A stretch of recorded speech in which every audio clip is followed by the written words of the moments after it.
थोड़ा सा मैं आगे गया हूँ, मेरे पैर भी नहीं लगे। तो मैंने ऐसे हाथ शात मारने शुरू किए। मुझे दो तीन ना, पंजाबी में कहते हैं गोते, उसे यूनान की तरफ देखा है और पीछे मैंने ऐसे देखा है। मैंने कहा मैं फिर क्या, मैं यहाँ मौत है तो यहाँ यूनान है।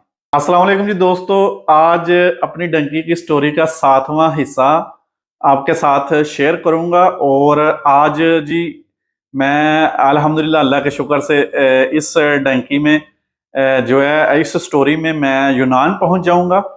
और ये सफ़र जो है वो इतना आसान नहीं था। इसमें एक तो इस्तांबुल से जब मैं निकला, पकड़ा गया, पुलिस वालों ने पकड़ा, फिर उन्होंने छोड़ दिया। फिर नहर का जो सफ़र था वो पिछली जैसे वीडियो में मैं बताया था कि डूबने लगा था मैं। फिर मैंने एक ऐसा सिस्टम किया था कि मैं तैरना नहीं था जानता, पर फिर भी मैं गुजर गया। वो क्या तरीका मैंने अपनाया था वो हर बंदा अपना सकता है। जो तरीका मैंने अपनाया था तो उसमें बंदा सेफ रह सकता है। तो सॉरी। और उसके बाद मैं आज बताऊंगा आपको कि मेरे पैसे टोटल कितने लगे थे। मैंने आगे आगे एजेंट चेंज कर लिया था, क्योंकि जब मैं पकड़ा गया था तो हमारा एजेंट जो है वो भाग गया था। तो आगे फिर मैंने नया एजेंट किया था। तो कितने पैसे टोटल लगे थे, वैसे बड़े मैं थोड़े पैसों में आ गया था। तो वो भी मैं आपको लास्ट में बताऊंगा। वीडियो लास्ट तक आपने ज़रूर देखनी है। ये इस पाकिस्तान से यूनान तक के जितने भी एपिसोड है उनका निचोड़ है इस वीडियो में ना।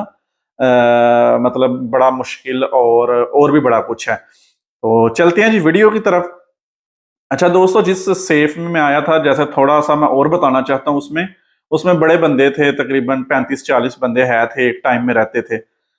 कुछ कमरों में 2 कमरे थे, उसमें फिर छोटा सा एक हॉल था, उसमें बैठते थे, लेटे होते थे। जो साथ ही जूतियां पड़ी हुई हैं, बाज़ औक़ात जूतों के ऊपर भी सोना पड़ता, मतलब रश बहुत ज्यादा था। तो दाल हमें मिलती थी ज्यादातर, खाना भी एक टाइम में मतलब पूरे दिन में एक टाइम मिलता था। तो तकरीबन 6 से 7 दिन जब मैंने गुजारे ना उधर, हम जो 2 बंदे गए हुए थे, तो हमारी उसने ना डंकी लगवाई टैक्सी की। टैक्सी पे बिठा के, एक तुर्किश टैक्सी वाला था, उसके साथ उसकी अंडरस्टैंडिंग थी। हमें 5 बंदे थे हम। 2 हम जो पीछे से आए थे वही थे, एक मैं और एक अदनान नामी लड़का था, पतला सा था। तो हमारे पास तो कार्ड थे तुर्की के ना। हम अगर उधर काम करते तो काम करके हम चेंज करवा सकते थे, 1 साल का हमें मिल जाना था, पर हमने तो रहना नहीं था उधर ना।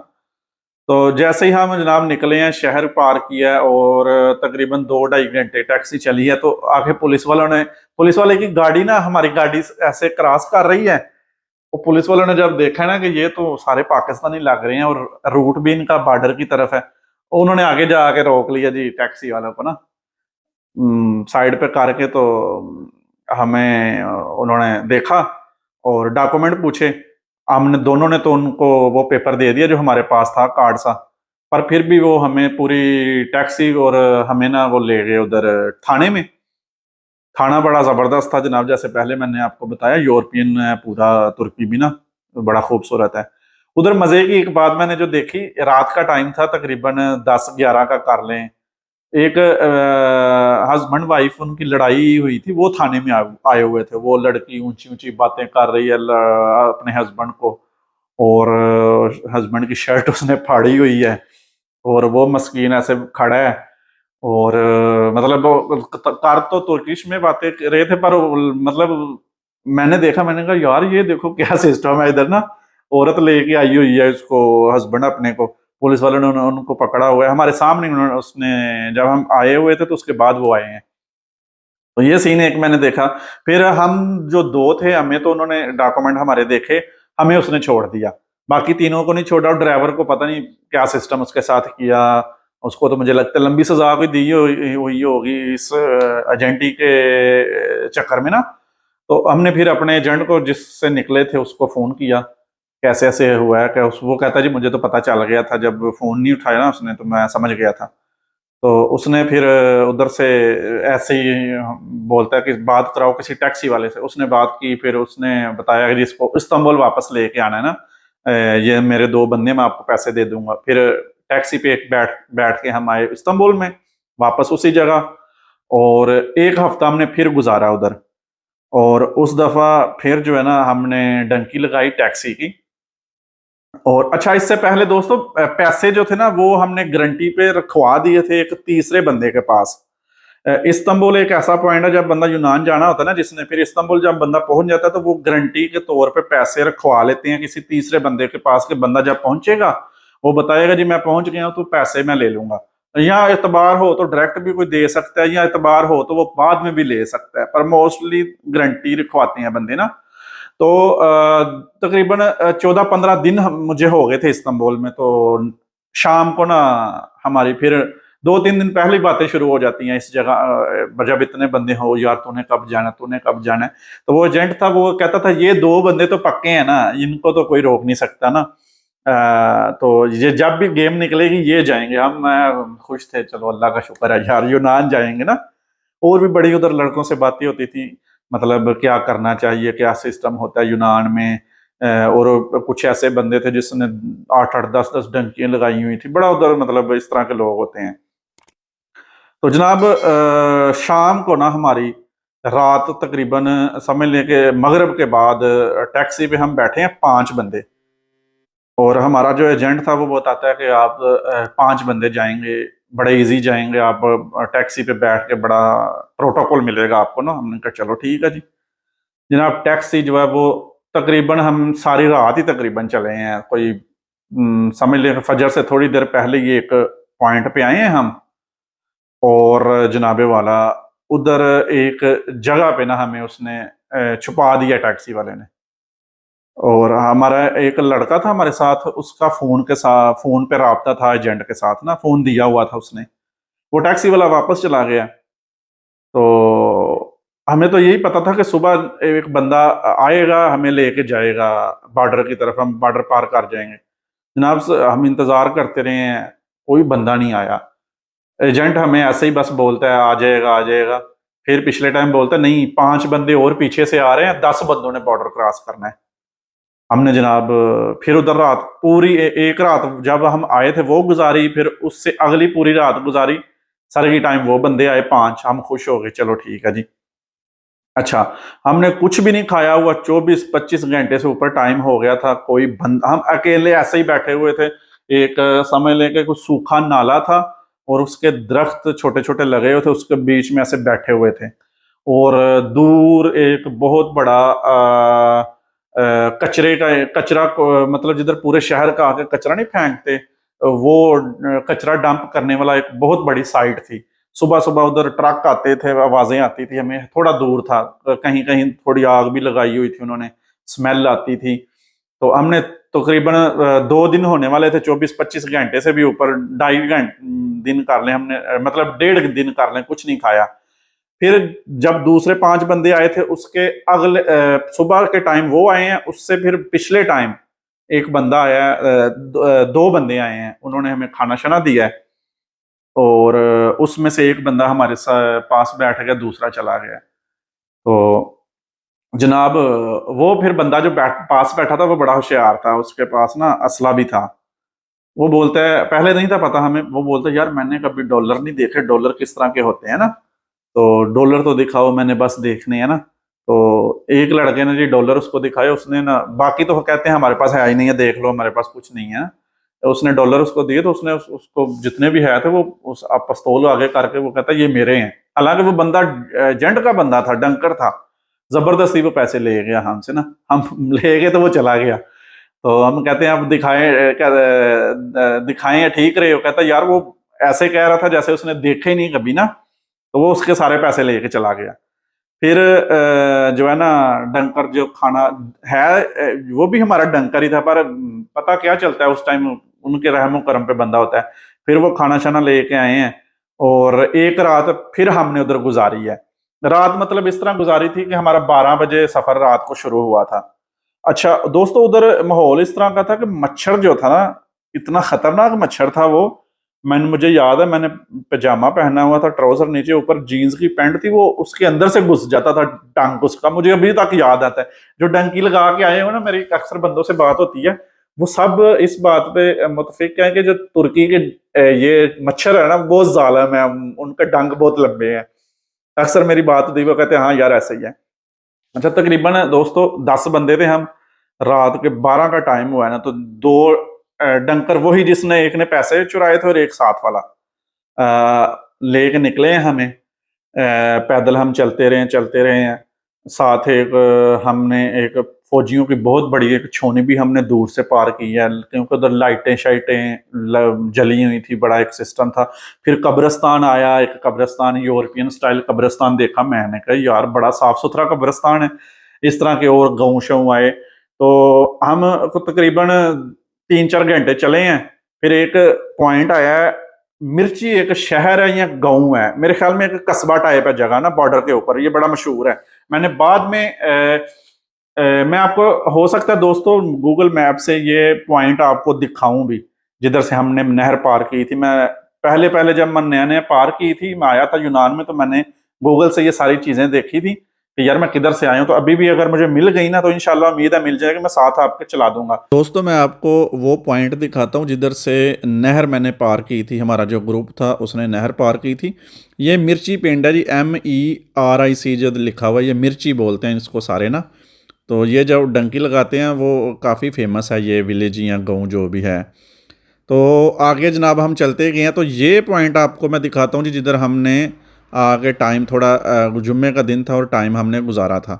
ये देखें, ये आपको एक पुल नज़र आ रहा है ना, और इधर ये जो आपको सबज सबज ग्रीन सा गहरा ग्रीन जो नज़र आ रहा है, ये दरख्त है और बीच में से पानी गुजर रहा है। उस टाइम नहीं था पानी, अब मुझे लगता है ये पानी है। और ये देखें दोनों तरफ रोड जा रहे हैं, जो राइट साइड वाला रोड है ना, ये उस टाइम तो पक्के थे, अब मुझे लगता है यहाँ रोड बन रहा है या क्या सिस्टम हुआ है, अब कच्चे लग रहे हैं। और राइट साइड वाला जो रोड है उसकी साइड जो जगह ये जो बनी हुई है, इस पे हम मोटरसाइकिल पे मैं बैठा हुआ था, एजेंट ने मुझे बैठा दिया था जो डंकर था। मतलब मैं खुद बैठा था, मैंने कहा चलो दौड़ ना लगानी पड़े। कश्ती मैंने साथ पकड़ी हुई थी, सेंटर में कश्ती थी, और सारे लड़के दौड़ रहे थे रोड के ऊपर, नहीं बीच में से, क्योंकि ये थोड़ा सा गहरा था, बंदा नज़र नहीं आता था ठीक से ना, तो इसलिए दौड़ लगा रहे थे सारे इसके अंदर से। और आगे तकरीबन 1 किलोमीटर से थोड़ा कम ही था आए हैं, तो ये आगे एक छोटा सा और पुल आया था, ये शायद लकड़ी का पुल था।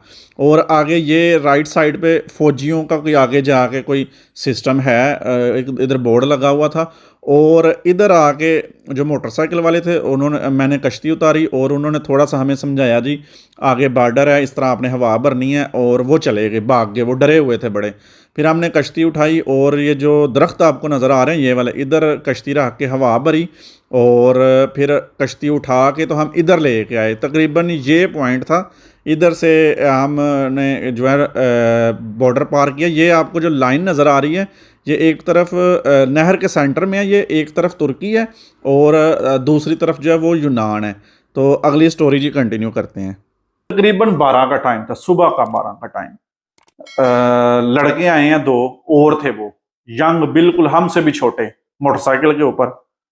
और उसमें जनाब कश्ती रखी हुई थी, उसने एक लड़का चला रहा था बीच में कश्ती और पीछे वो लड़का बैठा हुआ। कश्ती जो हवा वाली होती है ना, भरी नहीं थी अभी हवा उसके अंदर, बिल्कुल न्यू थी वो ना। आए हैं और फटाफट हमें निकाला है, और उसने इशारों में समझाया कि एक बंदा जो है वो इसको कश्ती को बैठ के, एक बंदे ने पैदल हमें लेके जाना था और एक मोटरसाइकिल पे लेके वो कश्ती जानी थी, कोई वजनी थी। मैं फटाफट ना कश्ती को कश्ती को पकड़ के मैं मोटरसाइकिल पे बैठ गया। और मैंने कहा पता नहीं कितना और चलवाना है इन्होंने। वो चलवाना क्या था, वो तो दौड़ लगवाई उनकी, सब बंदों की उसने दौड़ लगवाई, क्योंकि उस एरिया की कुछ इस तरफ बिल्कुल सामने बॉर्डर था, 1-1.5 किलोमीटर भी कम, उससे भी कम था, 1 किलोमीटर से भी। तो उसने सबको ना, वो जो नाला, एक रोड था ना, रोड के साइड पर नाला था ना, उधर बंदा इतना इतना नजर आता होगा दूर से अगर कोई देखे, पूरा तो नहीं था। उसने उसके अंदर सबको रख के तो ऐसे दौड़ लगवाई है, और मोटरसाइकिल भी उसके अंदर चलाई है, उस नाले वाली जगह पे ही ना मोटरसाइकिल भी उसने चलाई है। मैंने ऐसे कश्ती पकड़ी हुई, कश्ती ऐसे मतलब चौड़ी थी, मेरी टांगे ऐसे बाहर की तरफ है, वो जो पायदान होते हैं ना मोटरसाइकिल, उधर नहीं रख सका पैर, मैं ऐसे ही है, बूटियों को लग रहे हैं मेरे पैर, मुझे अभी भी ऐसे ऐसे जा रहा हूं मैं ना। और मुश्किल था, पर वो दौड़ लगाने वाले से मैं ठीक था। तो मैं उनसे काफी देर पहले पहुंच गया जिधर उन्होंने पॉइंट था। नहर से थोड़ी देर पहले ही बूटी शूटी शुरू हो गई, और उधर कपड़े, फिर जूते लोगों के, दरख्त बड़े बड़े ऊंचे थे उधर, जैसे सफेदे के दरख्त होते हैं उस टाइप के ना। तो उधर जैसे ही बंदे सारे आए हैं तो वो लड़के डरे हुए थे बड़े। उनकी मेरे ख्याल में पहली हमारे हमें एजेंट बताता था कि एक नया ग्रुप हमने ढूंढा है, वो बड़े अच्छे हैं, तारीफें कर रहे थे। उनकी मेरे ख्याल में बिल्कुल पहली डंकी थी। वो कश्ती फटाफट उतार के तो हमें थोड़ा सा समझा के ना, ये सामने नहर है, दो लड़कों को लेके गए, ये सामने नहर है, तो खुद ऐसे भाग गए हैं। हम 10 बंदे थे, हमने फटाफट जो है ना उधर कश्ती खोली है, उसको हवा भरी है, हवा भर के तो साइडों पे सारी हवा भरी है। अब मैं और एक और बंदा कह रहे हैं उनको कि जो नीचे फर्श है ना, जो मतलब जगह नीचे वाली है, इसमें भी हवा भरनी है। कोई कहता नहीं भरनी, उठाओ इसको, फौजी आ जाएंगे, पुलिस आ जाएगी, शोर डाल रहे हो, ये करो वो करो। और जनाब उधर किसी ने बात सुनी नहीं है, कश्ती उठाई और नहर की तरफ हम ले गए। साथ ही थी तब 20-25 कदम पे, तो उधर ले गए हैं। अब जनाब जो दो चप्पू थे, बंदे बैठने हमने शुरू किए। मैं तकरीबन इधर मेरे ख्याल में एक दो बंदा छोड़ के साथ पहले बंदे बैठे हैं, और जिनको सही तारी आती थी, समझ थी जिनको, वो बैठे हैं। फिर तकरीबन मेरे से पहले एक बंदा था लास्ट की तरफ ना। तो कश्ती अब हम चलाएं तो वो आगे। अच्छा, पानी दोस्तों नहर का थोड़ा मैं आपको बता दूं, थोड़ा सा ये भी बताना चाहिए, इस नहर में बहुत बंदे बंदे डूबते हैं। मैं जब यूनान पहुंचा था, जिस घर में आया था, उसमें एक लड़का था माजिद, उसका एक भाई भी उधर डूबा हुआ था, उसकी डेड बॉडी भी नहीं थी मिली। और नहर जनाब पाकिस्तान की तरह बहुत मतलब गहरी नहीं होती नहरें। इधर वो लंबी सी नहर थी, लंबी चौड़ाई बड़ी थी उसकी। मुझे मेरे ख्याल में उसको नहर तो नहीं कहना, शायद वो दरिया हो। मैं आज ये भी देखूंगा कि क्या समुंदर से निकलती है या दरिया से निकलती है, क्योंकि समुंदर से अगर बहुत बड़ा था वैसे वो, तो नहर सारे उसको बोल तो नहर है, पर अगर उसका वैसे देखा जाए मुझे तो वो दरिया टाइप ही लगती है। बहुत एक चौड़ी थी वो, ज्यादा चौड़ी थी, पर उसके समझ लें कि 30% हिस्से पे पानी चल रहा था, बाकी ऐसा ही थी वो ना।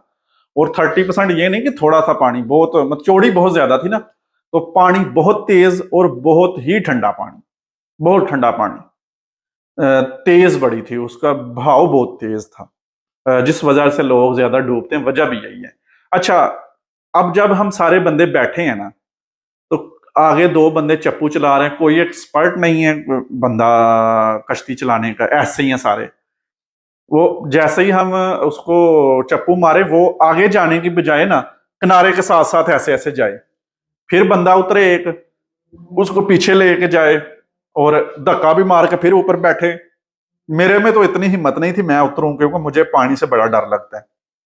मैं समझ ली उस टाइम कांप रहा था मेरा, मतलब मैं होश में ही नहीं था। मतलब वो जो हरकतें हो रही थी ना, मुझे बहुत डर लग रहा था। मैं यकीन माने, मैं कोई ये सस्पेंस पैदा करने के लिए नहीं कह रहा। तो अच्छा दोस्तों, 2-3 दफा लड़कों ने ऐसे ट्राई की है इस तरह आगे जाने की ना, वो कश्ती आगे नहीं जा रही। वो मैं उनको फिर बोलना शुरू कर दिया, फिर और लड़कों ने, वाकई यार इसके अंदर हवा भरनी थी। पंप हम पीछे छोड़ आए थे। अब शोर भी, पता है बात, इस तरह की जगह हो और ओपन माहौल था, कोई दरख्त इतने ज्यादा नहीं थे, हम दूर से भी देखे जा सकते थे, क्योंकि उसकी जो चौड़ाई थी वो बहुत ज्यादा थी नहर की ना। तो डरे हुए थे सारे हम कि इधर है भी, फौजियों का भी सिस्टम है था। जिधर से हमने जिधर नाला खत्म हुआ है ना, तो इधर से टर्न हुआ है, उधर फौजियों का लगा हुआ था सिस्टम भी, बोर्ड भी एक लगा हुआ था। हम डरे हुए थे यार पकड़े जाएंगे, क्योंकि बहुत सारे बंदे इसी पॉइंट पे, इसी तरह के नहर के आसपास पकड़े जाते हैं। तो उसमें दो तीसरी दफा जब हमने ट्राई की ना, तो कश्ती जो है ना वो आगे ना जाए। तो एक लड़का था जनाब, उसको सही तारी आती, तो उसने छलांग मारी ऐसे जैसे तराकू नहीं होते, उसने। उससे पीछे एक लड़का था जनाब, उसकी 10वीं या 11वीं डंकी थी, वो नारोवाल का था, छोटी छोटी दाढ़ी थी उसकी, मौलवी मौलवी हम उसको कहते थे। हम 3-4 दिन से तो जंगल में ही उसके साथ रह रहे थे, तो सलाम दुआ हो जाती है इस तरह ना। तो उसने भी छलांग लगा दी, उसको देखा देखी सबने छलांग लगा दी।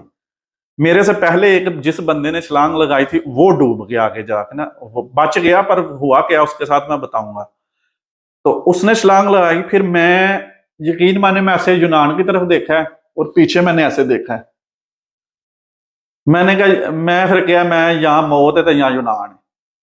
मैंने कहा अब पीछे नहीं जाना, क्योंकि अगर सारे आगे जा रहे थे, मैं अगर पीछे जाता तो मैंने अकेले या पुलिस के पास जाना था या मैंने उधर ही जलील होना था, फिर पता नहीं कब पाकिस्तान जाता। मैंने कहा मारो यार, किस्मत च पता नहीं यही ले आवे, मारी मार दी मैंने छाल। तो अच्छा दोस्तों, मेरे सब दोस्त, सब लोगों ने सब कुछ फेंक दिया था। कुछ लड़कों ने छलांग लगाने से पहले बूट भी उतार दिए। मैंने तो एक बूट नहीं उतारे, और एक मेरे पास बैग था। बैग में कोई खाने वाली कोई चीज नहीं थी। बैग में क्या था मैं अब आपको बताता हूँ, जिससे तकरीबन हर बंदे की जान इस तरह की सिचुएशन में बच सकती है। जब मैं यूनान से इस्तांबुल से निकला था, तो मुझे डाउट था कि यार अगर हादसा इस तरह हुआ, नहर के अंदर बंदे बड़े मरते हैं तो वो डूब जाते हैं, तो कुछ सीन इस तरह का लगाना चाहिए कि बंदा मैं डूबू ना, क्योंकि मुझे तो तारी नहीं आती, बिल्कुल नहीं मैं तैर सकता। तो पता है, बंदा जब डंकी लगाता, बोतलें हर बंदे के पास होती हैं। मेरे पास 2-3 बोतलें, मेरे ख्याल में 3 से 4 बोतलें थी मेरे पास, मैंने एक्स्ट्रा ही डाली हुई थी, पानी उसमें था। फिर लड़कों के पास जो बोतलें थी, मैं उनको फेंकने नहीं था देता। मैं वो पानी खत्म हो जाता तो मैं अपने बैग में डाल, मैं सामान बाहर फेंक देता था खाने वाला, बोतल अंदर डाल लेता था। बैग मेरा था इतना, जो पाकिस्तान से ले गया था, वही बैग अभी तक चल रहा था मेरे साथ। तो उसमें तकरीबन 8 से 10 बोतलें मैंने ठूंस दी बैग के अंदर ना। और जैसे ही मैं छलांग लगाने लगा था, उससे पहले मैंने बैग को सही से टाइट, पता है बैग अगर खुला हो तो ऊपर चला जाता है। मैंने ये चीजें, मैं प्लानिंग असल में जहन में पहले ही कर रहा था कि अगर इस तरह का सीन हुआ तो ये करना है। मैंने बैग को बड़ा टाइट कर लिया अपने को ना, वो तनिए उसकी। और मैंने तकरीबन 10-15 सेकंड में ये फैसला कर लिया था, या पीछे जाना है या आगे। तो मेरे अंदर से ना आवाज आई कि आगे ही जाना है, या मौत है या यूनान है। अब आप इसको बेवकूफी समझ लें, बहादुरी समझ लें, या कुछ भी समझ लें। मैंने लगा दी छलांग। छलांग छलांग लगाई तो नीचे पैर लग गए मेरे। अभी तो शुरू ही हुआ था ना काम। और जैसे मैंने छलांग लगाई, थोड़ी सी मैं आगे गया तो मेरे से जब जब मैंने दोस्तों छलांग लगाई थी ना, मेरे लगाने से छलांग एक आध बंदा पार जा चुका था। 10 बंदे थे, बारी बारी छलांग लगाई सबने ना, तो मुझे सोचते हुए भी टाइम लगा। और मेरे से जो आगे बंदा था ना, मौलवी था, वो भी, उसकी हाइट मेरे ख्याल में मेरे से थोड़ी सी छोटी थी। छोटी छोटी उसने दाढ़ी रखी हुई थी। वो उसकी ना, वो डूबना शुरू हो गया, उसके मतलब आवाजें शुरू हो गई, हाँ मैं मर गया। बड़ी दोस्तों ऐसी आवाजें थी जैसे जब तकबीर नहीं बंदा फेरता किसी जानवर को, बड़े को, तो आवाजें नहीं आती, यकीन माने। तो मैं और डर गया। अब मैं आगे जा रहा हूँ, पीछे तो मैंने सोचा ही नहीं। वो मतलब जब उसके पैर नहीं ना लगे, तो वो इस हम सारे ने इधर जाना था ना, वो इस तरफ चला गया, पानी से, पानी की तरह, ऐसे बहाव की तरफ ना। फिर थोड़ा सा मैं आगे गया हूँ, मेरे पैर भी नहीं लगे। तो मैंने ऐसे हाथ शाथ मारने शुरू किए। मुझे 2-3 ना, पंजाबी में कहते हैं गोते, उर्दू में अब मुझे नहीं पता इसको क्या बोलते हैं यार। मुझे 2-3 आए हैं मुझे ये ना। और मैंने फिर थोड़ा सा ना चेक किया उसको, तो मुझे उसने ना सहारा दिया बोतलों ने। उस तरह बिल्कुल 100% मैं उनके जोर पे नहीं आया, पर यह है कि 80-85% बोतलों की वजह से मैं ऊपर रहा हूं। मेरा गला जो है, इतना इतना इतना पानी आता था। 2-3 लगे हैं गोते मुझे, फिर मैंने हाथ पैर मारे हैं, और बैग बैग जो है उसने मुझे बचा लिया। और तकरीबन पानी जो डोबू था ना, जिधर बंदा मैं डूब सकता था, वो मुझे लगता है कि 3 से 4 मीटर से ज्यादा नहीं था उस टाइम। पानी, इतना पानी भी नहीं था नहर में। बंदे बाद में हमने अपनी स्टोरी सुनाई, कई बंदे कहते हैं कि सर्दियों में बहुत ज्यादा उधर पानी होता है, या गर्मियां जब बहुत ज्यादा होती हैं, तो उस टाइम इतना पानी नहीं था जनाब। मैं जहां मेरे पैर नहीं लगे उधर मुझे बोतलों ने, और मैंने हाथ पैर मार के निकल गया आगे। फिर मेरे पैर लगने शुरू, मेरी जान में जान आ गई, यकीन मानो। और फिर वो मौलवी को देख रही हैं, वो जा रहा है तकरीबन हमसे 200 मीटर दूर जाके ना, उसको नीचे से कोई दरख्त मिला है, उसके ऊपर अल्लाह ने उसको ना, उसके ऊपर ऐसे जो कोई चीज आ जाए नीचे, तो फिर थोड़ा सा बंदा ऊपर नहीं निकला था, वो ऊपर निकल आया। उतनी देर में मैं बाहर आ गया था, बाकी सारे बंदे बाहर आ चुके थे। अच्छा दोस्तों, जो मौलवी था ना, उसके साथ उसका एक कजन भी था, और वो बिल्कुल तराकू था। दूसरे नंबर पे जो बंदा बाहर निकला था ना, छलांग लगा के नहर पे, वो उसका कजन था, पर उसने उसकी कोई हेल्प नहीं की। वो उसको आवाजें मार रहा था, मुझे बचाओ, मुझे बचाओ, मुझे बचाओ। तो वो नीचे जाता था, फिर ऊपर नीचे जब जाता था ऐसे आवाज आती थी कुछ जानवर जिबा हो रहा है, मतलब हमें सबको ये लग रहा था कि मौलवी मर गया। हम सब कहते थे ये मर गया। अल्लाह ने उसको बचाया। वो दरख्त जब उसके नीचे आया उधर निकला उसका सर, और वो रोना शुरू कर दिया उसने, ऊंचा ऊंचा रोना शुरू कर दिया, या अल्लाह पाक माफी, शुक्र खुदा, मतलब जो जो उसके उसको उस टाइम हो रहा था फीलिंग, वो बोल रहा था, रो रहा था बड़ा। अब हम उसको बोल रहे हैं मौलवी, हम उसके पास चले गए हैं, मतलब जिधर उसने निकलना था। अब नहर के अंदर कोई भी नहीं गया, मेरे में तो हिम्मत ही नहीं थी दोस्तों।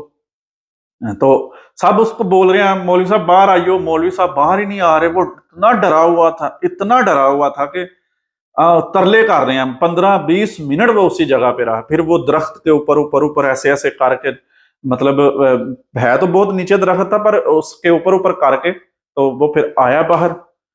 तो फिर उधर जनाब एक गोरा हमें मिला, पहला यूनानी गोरा जी। निकर उसने पहनी हुई है, आधी निकर उसकी नीचे है। पानी की बोतल उसने पकड़ी हुई, हमने पकड़ के मौलवी को फटाफट पानी पिलाया, किसी के पास भी पानी नहीं था। वो कहता है, पानी पी के कहता है मनी मनी मनी, हमें साढ़े को कोई मनी नहीं है। तो फिर चला गया वो। तो जैसे ही हम नहर से आगे गए हैं ना, अच्छा दोस्तों कोई पुलिस वाला नहीं आया। हमने इतना शोर, जब मौलवी डूबा है ना, हमने बड़ा उधर शोर डाली, क्योंकि हम पहुंच चुके थे आगे, हमें पता था अब इन्होंने वापस नहीं भेजना। तो हमने बड़ा उधर शोर डाला, मौलवी निकला बाहर, फिर खुद एक दूसरे के साथ बातें, फिर खुशी, ये खुशी बहुत होती है। पहले जो सीना दिल मेरा इतना था ना, मतलब खत्म होने वाला था कि यार पता नहीं मरता हूँ जीता हूँ, फिर मैं जब पार निकला था वही चंद लम्हों बाद सीना इतना हो गया था। मतलब बंदे को खुशी बहुत होती है ना कि बंदा मुझे तकरीबन 2.5 3 माह लगे थे जाते हुए, और जब बंदे को मंजिल अपनी मिले तो बंदा खुश तो बहुत होता है ना। तो बाहर निकले, फिर हमने उधर जो है ना सब ने नफल अदा किए, 2-2 अल्लाह का शुक्र अदा किया। भूख बहुत ज्यादा लगी हुई थी, भूखे थे सारे हम ना। तो हमें उसने सिर्फ एक दफा खाना दिया था, 3 दिनों में उसने एक दफा हमें खाना दिया था, बहुत ज्यादा भूखे थे। तो उधर निकले तो उधर वो जो आड़ू टाइप एक फल है, उसका पर्पल सा रंग होता है, उसका ऊपर सफेद सफेद उसके बोरसू होती है लगी हुई ना, वो मुझे उसका नाम नहीं याद। वो यूरोप में है, इधर मार्केटों में मिलता है, मुझे अभी भी उसका नाम नहीं याद। वो लगे हुए थे दरख्त उसके छोटे छोटे ना, हमने उतार के सबने खाना शुरू कर दिया। और उधर और भी सेबों के भी बाग थे, सेब है नहीं थे उसके साथ, ये फल जो था ये लगा हुआ, हमने खाना शुरू कर, जो रास्ते में हमें जनाब मिला ना खाना फल शल, हमने हमने परवाह नहीं की, हमने खाना शुरू कर दिया। तो एजेंट ने हमें बताया हुआ था कि ऐसे ऐसे आपने करना है। थोड़ा से हम आगे निकले हैं, मैं कोशिश करूंगा इसका मैप आपको दिखा सकूं।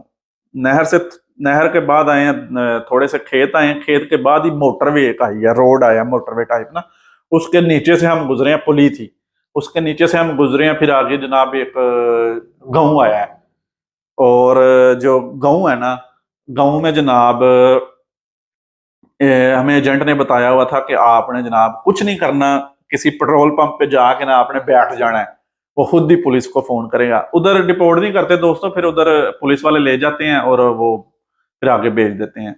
अच्छा हम पेट्रोल पंप पे बैठे रहे, 10 बंदे हैं, 3-4 बंदों के तो जूते भी नहीं थे, उन्होंने छलांग लगाने से पहले ही फेंक दिए थे, हम सारे भीगे हुए हैं।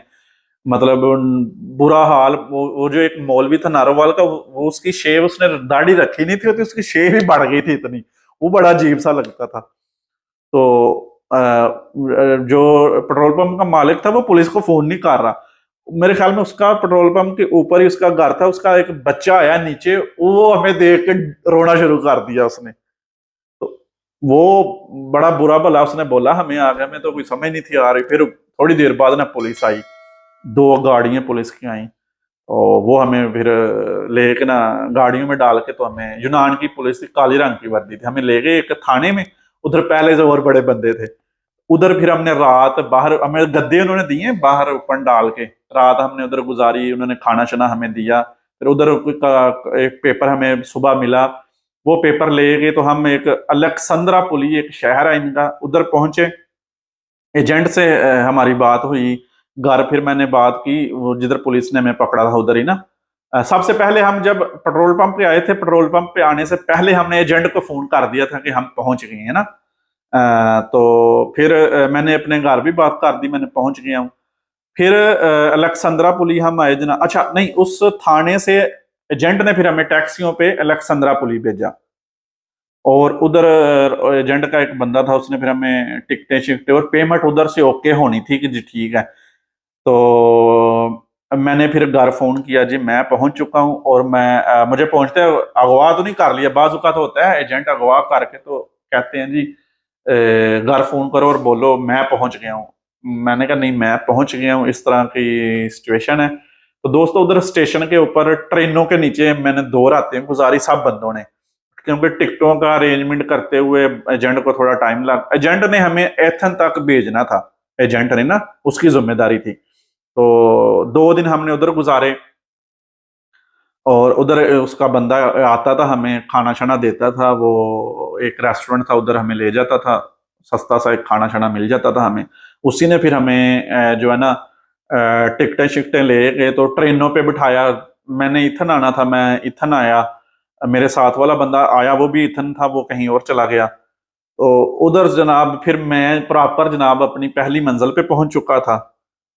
और फिर 6 से 7 माह, इससे भी ज्यादा अरसा मैंने यूनान में गुजारा, उधर हालात नहीं थे सही। इसके यूनान के ऊपर पूरी एक एपिसोड मैं यूनान के ऊपर बनाऊंगा, यूनान की लाइफ किस तरह की है, डॉक्यूमेंट क्यों नहीं बनते उधर, और काम के क्या सिस्टम होता है उधर, फिर आगे मैंने डंकी क्यों लगाई। पहले मैं दोस्तों आपको बताऊं, मेरा पाकिस्तान से जब मैं निकला था, मेरा यही था कि मैं यूनान तक ही जाना है, मैंने आगे का नहीं सोचा हुआ था। फिर मेरा जहन किस तरह बना, ये मैं बताऊंगा आपको। अच्छा दोस्तों, एक और बात है कि मैं अब सोच रहा हूँ कि अभी मैं ब्रेक ले लेता हूँ डंकी की स्टोरी की, क्योंकि 7 पार्ट बन चुके हैं, पूरी तफसील से बताया मैंने सारा कुछ। अच्छा एक तो चीज जो रह गई है यार, दोस्तों मेरे जो ना पैसे मैं आपको बता दूं, पाकिस्तान यूनान तुर्की जो है, तो इस्तांबुल से जो मैंने नया एजेंट किया था, इस्तांबुल से यूनान तक मेरा 1,10,000 लगा था, इस्तांबुल से यूनान तक, इथन तक। और उससे पहले जो एजेंट था उसका वैसे तो खत्म हो गया था सिस्टम मेरे साथ, पर जब मैं यूनान पहुंच गया तो फिर उसको पता चला, तो फिर उसने जो है ना बंदे शंदे डाल के, तो उसको तकरीबन 80,000 मेरे ख्याल में उसको भी दिया था, 80,000 ये हो गया। और दूसरा 52,000 की हमारी टिकट थी, जो वो समझ ले के पैसे तो लगे हैं, वैसे वो समझ ले के जाया हो गए ना। टोटल मेरा यही खर्चा है। मैं आपको ऐसे ही बोलूं कि मेरे बहुत ज्यादा पैसे लगे हैं। वैसे मैं जब बुक हुआ था पाकिस्तान से यूनान तक, वो मैं 3.5 लाख में हुआ था बुक।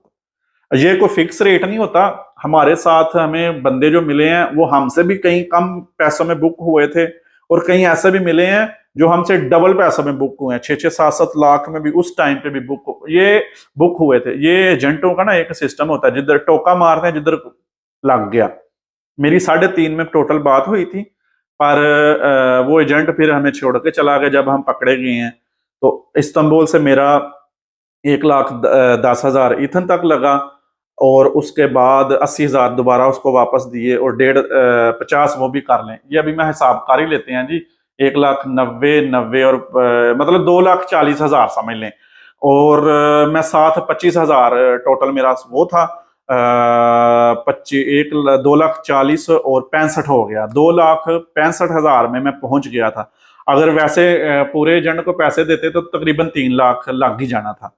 तो ये मैं इतने में पहुंचा हूं, और आगे का जो सफर है दोस्तों, वो भी कुछ इसी तरह सीन हुआ। वो तो मैं समझ लें 100 यूरो में पहुंच गया था। उस टाइम बंदे 12-12 लाख में यूनान से जाते थे, इटली आते थे या ऑस्ट्रिया जाते थे, पर मैं 100 यूरो में पहुंचा हूं। ये मैं आपको झूठ नहीं बोल रहा, जब मैं स्टोरी सुनाऊंगा ना ये चीजें भी मैं आपके साथ एक्सप्लेन करूंगा। हालांकि मैंने गारंटी रखवाई हुई थी 2,700 यूरो की। तो फिर अल्लाह का करना एक ऐसा हुआ कि मैं मतलब 100 यूरो में पहुंच गया। और जो दोस्तों मैंने बात आपसे करनी थी वो ये थी कि मैं सोच रहा हूँ कि अभी थोड़ी सी ब्रेक ले लेता हूँ स्टोरी डंकी की, इसको सीजन वाइज डिवाइड कर लेता हूँ। एक तो सीजन हो गया पाकिस्तान से यूनान तक, और सीजन 2 जो है यूनान से ऑस्ट्रिया या जर्मनी तक, वो सेकंड कर लेंगे, क्योंकि ऑडियंस यार बोर ही ना हो जाए। क्या ख्याल है आपका, आपने बताना है मुझे। और इसके बाद फिर जर्मनी से इटली में किस तरह आया, ये तीसरे सीजन में कर लेंगे। क्या ख्याल है आपका? जैसे आप बोलेंगे मैं कर लूंगा। मेरा अपना थोड़ा सा इस तरह कर रहा है, पर आप जैसे बोलेंगे वो कर लेंगे। आपको ये मेरी पूरी स्टोरी जो है सीजन 1 कैसा लगे, कमेंट्स करके आपने ज़रूर मुझे बताना है। और दुआ करनी है मेरे लिए भी, सब देखने वाले के लिए भी। दुआ में याद रखिए। अल्लाह हाफिज़।